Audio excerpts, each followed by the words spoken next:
Bienvenue à vous dans cette nouvelle vidéo dans laquelle on va parler un petit peu d'actualité auto. C'est la vidéo du 17 novembre 2025, la première d'une nouvelle semaine d'actu. Et le moins que l'on puisse dire, c'est que cette semaine commence très fort, puisque le gouvernement est en train de reculer sur le malus automobile, non seulement en ce qui concerne la voiture neuve, mais également en ce qui concerne le malus sur la voiture d'occasion. Ce sera un spécial malus pour la vidéo du jour, il y a beaucoup d'actu qui le concernent. Ce sont donc les sujets de cette première vidéo de la semaine, j'espère bien sûr qu'ils vous intéresseront. Si c'est le cas, je compte sur vous, comme d'habitude, pour le montrer en laissant un like, en boostant la chaîne. Si l'option apparaît chez vous, c'est la manière, on va dire, la plus efficace pour soutenir la chaîne. Vous pouvez bien sûr vous abonner pour les prochaines vidéos et vous pouvez bien sûr aussi laisser un petit commentaire pour donner votre avis sur l'actu du jour.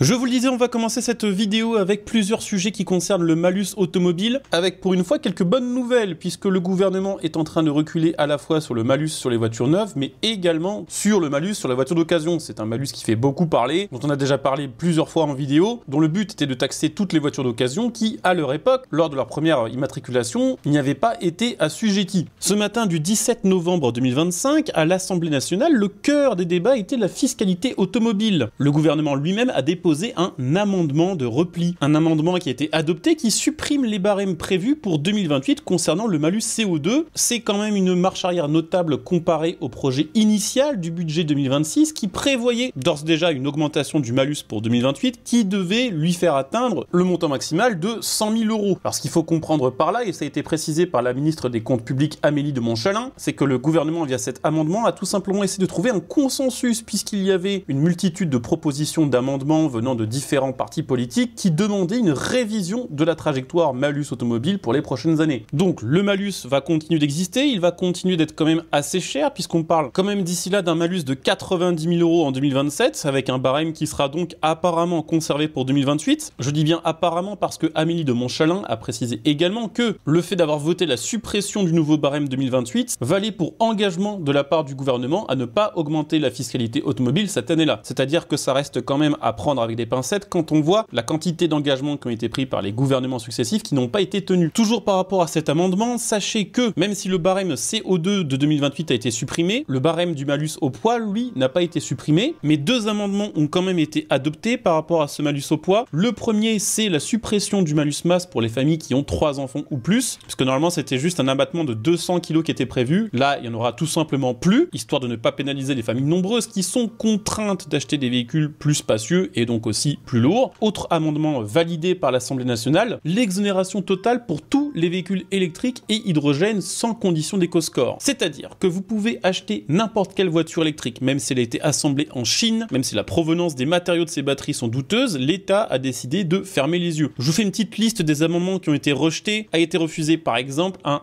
amendement du RN qui proposait d'intégrer les émissions liées à la production et à l'importation des véhicules dans le calcul du malus, ce qui veut dire que pour les 3 prochaines années, sauf changement majeur, le malus va continuer de fermer les yeux sur la provenance des véhicules et va mettre sur un même pied d'égalité en termes d'empreinte carbone une voiture fabriquée en France qu'une voiture fabriquée au Maroc ou en Chine. Ont été également refusés un durcissement du barème dès 2026, qui est plutôt une bonne nouvelle pour le secteur automobile, mais également que les voitures hybrides rechargeables soient considérées comme des voitures thermiques, que le malus au poids se déclenche à partir de 1400 kg contre 1500 si mes souvenirs sont bons, ou que les véhicules électriques puissent disposer d'un barème spécifique lié au malus au poids. Alors ça, c'était la partie qui concerne les voitures neuves. On va parler maintenant du malus sur la voiture d'occasion.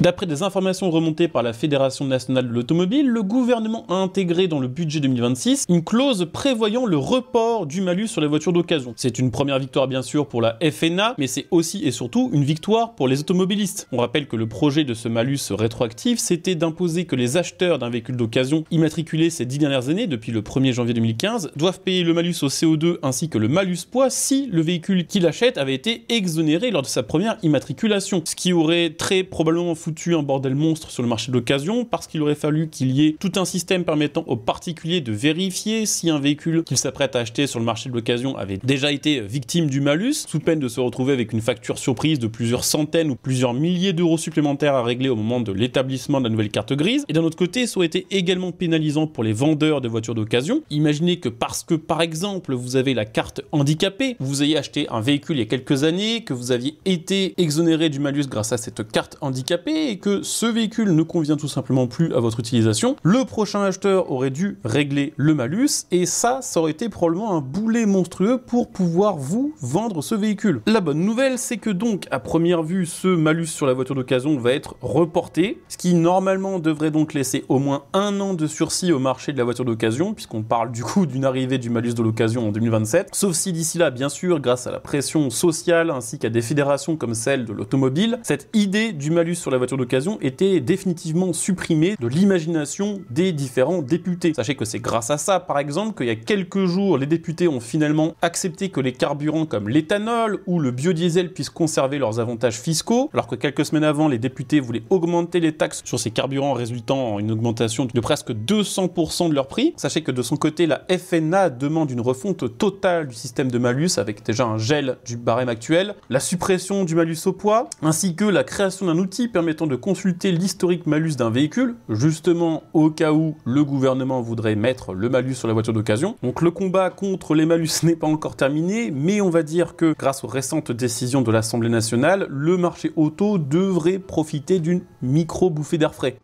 D'ailleurs, toujours sur le malus automobile, et je devais vous en parler aujourd'hui, ça devait être mon sujet numéro 1, le malus automobile a fait une nouvelle victime, les loueurs de courte durée. Ce qu'on appelle les loueurs de courte durée, c'est tout ce qui est Europcar, Hertz, Avis, tous ceux chez qui vous allez louer des bagnoles pour partir en vacances, par exemple, en dépannage. C'est un secteur économique qui a été lourdement pénalisé par le malus 2025, enfin pas que, par la fiscalité automobile de manière générale, puisque d'un côté, ils ont l'obligation de verdir leur flotte en proposant de plus en plus à leurs clients des voitures électriques, pour lesquels la demande de la part des clients est toujours assez faible. Et d'autre côté, quand elle achète des véhicules thermiques ou hybrides, qui sont eux demandés par leur clientèle, ils doivent casquer. Les temps sont déjà très durs, et la situation devrait malheureusement s'empirer, ce qui est quand même assez dramatique quand on sait que 90% de ce genre d'agences, ce sont des franchisés, c'est des TPE, c'est pas du tout des entreprises qui appartiennent à des millionnaires. En 2024, tous les acteurs principaux de ce marché ont annoncé des résultats négatifs. Moins 13 millions d'euros pour Sixt, moins 17 pour Europcar France, moins 32 pour Avis, et même moins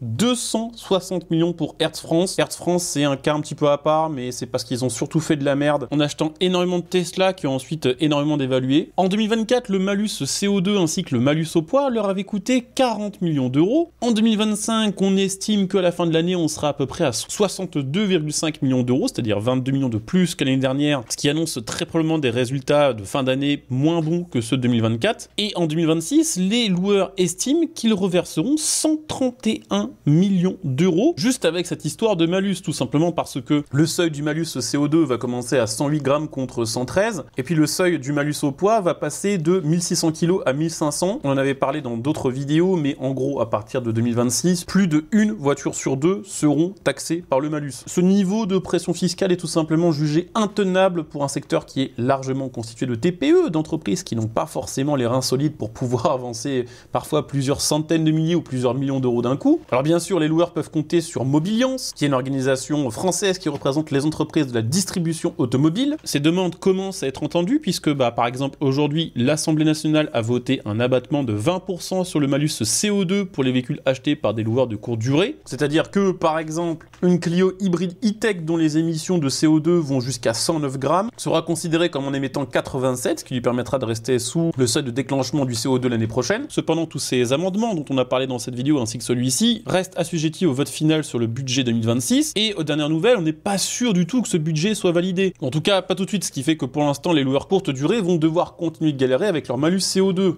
D'autant plus que, et c'est ça la petite touche supplémentaire à la française en ce qui concerne les loueurs courte durée, à cause de la loi de l'homme, ils sont obligés d'acheter cette année 15% de voitures électrifiées, donc soit des voitures hybrides rechargeables, soit des électriques qui font moins de 50 grammes de CO2 au kilomètre, des voitures qui coûtent très cher à acheter, que pour l'instant les clients ne demandent pas, des objectifs qui sont intenables pour les loueurs qui ont eu déjà du mal cette année à atteindre les 8,8% d'électrifiés au lieu des 15 demandés, précisant que ces achats ne seront pas refaits en 2026. C'est-à-dire que les loueurs courte durée ont fait leur maximum cette année pour financer des véhicules électrifiés, que les efforts réalisés en 2025 ne pourront pas être refaits en 2026 parce que trop coûteux, et que ça expose donc les loueurs courte durée à des amendes financières dès l'année prochaine, puisque les objectifs qui leur sont imposés sont tout simplement inatteignables. Donc bon, on avance dans le bon sens concernant le malus, croisons les doigts pour que, une fois de plus, plus, le gouvernement ne retourne pas sa veste. Quoi qu'il en soit, on a terminé avec cette vidéo spéciale Actu Malus du 17 novembre 2025. J'espère que la vidéo vous aura plu. N'hésitez pas, si c'est le cas, à vous abonner, à liker, à commenter, à devenir des soutiens via le bouton rejoindre. On se retrouve dès demain pour la prochaine vidéo. Ciao.